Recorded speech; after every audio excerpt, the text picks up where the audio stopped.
Herkese salam. Bugün sizi Visionary AI layihəsinin ilk videosundan salamlıyorum. Bizim bugünkü videomuzun mövzusu ChatGPT, süni intellekt alətindən istifadə qaydalarıdır. Əminəm ki, bir çoxunuz ChatGPT-nin adını artıq sıxca eşidirsiniz. O zaman buyurun, çox gec olmadan videoya keçid edək. Əvvəlcə Google, Opera, Yandex və sair hansısa bir axtarış brauzerinə daxil oluruq.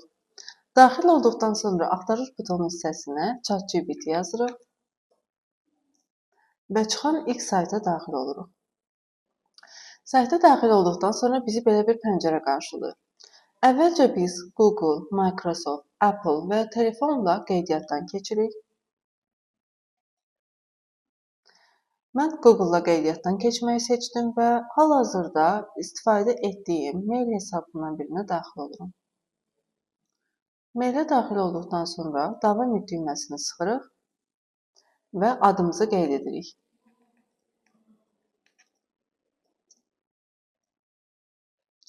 Adımızı və doğum tariximizi qeyd etdikdən sonra artıq qarşımızda axtarışlar etməyimiz, tədqiqatlar aparmağımız üçün bir səhifə açılır və budur ChatGPT-nin interfeysi.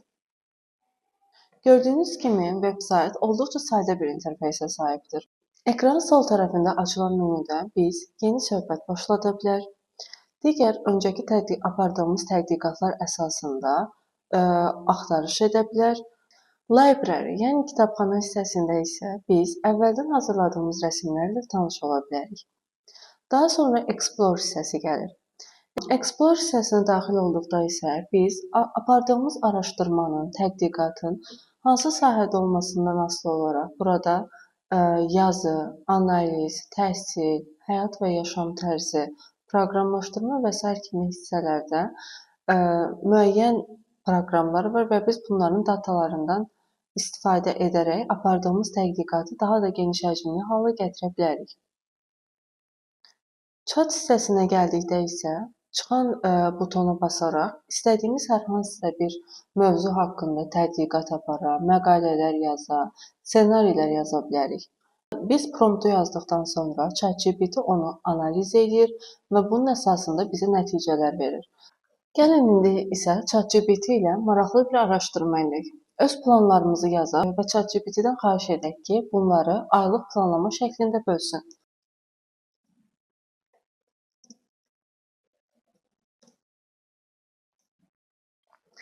Və promptu göndərdik. Promptda özümüz haqqında, iş saatlarımız haqqında, dərs saatlarımız haqqında və sevdiyimiz hobilərimiz haqqında məlumat verdik və ChatGPT-dən xahiş etdik ki, bizim üçün gündəlik bir planlama hazırlasın və artıq dəqiqələr içində ChatGPT bizim üçün aylıq planlamanı hazırladı. Budur, burada görürsünüz, artıq ümumi aylıq struktur, həftəlik modelləmə, saat və saat, cümə axşamı və cümə günü, şənbə günü və bazar günü ayrı-ayrılıqda günlük planlama, aylıq məqsəd planları və əlavə tövsiyələr verdi. Və artıq bunu eləmək sadəcə bir neçə saniyə çəkir. Bəs biz ChatGPT-nin içində rəsm yarada bilərikmi? Bəli, artıq bu da mümkündür. Axtarış butonunun yanında üstəgəl işarəsinə daxil oluruq və burada Create Image bölməsini seçirik.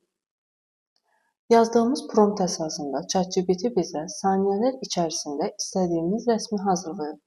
Gəlin bir prompt yazaq. Bəli, promptumuzu yazdıq və ChatGPT artıq sadəcə bir neçə dəqiqə içərisində bizə promptumuzu analiz edir və bu prompta əsasən rəsmimizi hazırlamağa başlayır.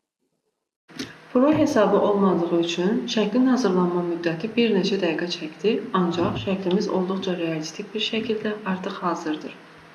Image seçdikdən sonra yanında stil hissəsi var. Biz bura daxil olaraq şəklimizin fərqli stillərdə anime, Photoshop, retro karton və s. kimi stillərdən istifadə edərək rəsmimizi hazırlaya bilərik.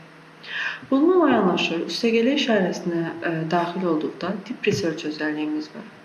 Deep Research nə üçündür? Daha dərin tədqiqatlar aparmaq üçündür.